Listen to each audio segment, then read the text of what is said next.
Welcome to Pulse Feeder's quick tip video. Today we will demonstrate the removal of the reagent head on this 880 pump. To start out with, you would need to loosen up all of your bolts securing the reagent head to the pump head. For time purposes, we have already loosened up the majority of these bolts. While you're removing these bolts, you will like to keep pressure on the head .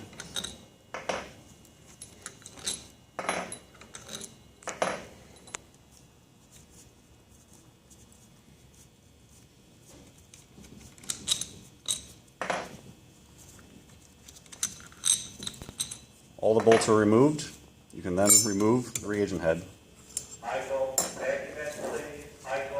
The front plate and the reagent head separate.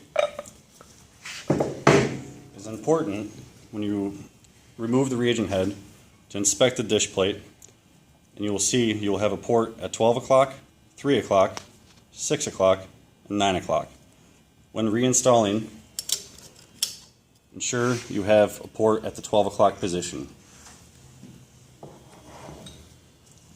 When you receive your new reagent head, verify the diaphragm is in good working condition, and then you will line up with this plate,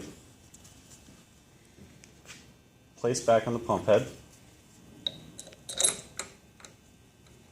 install your bolts,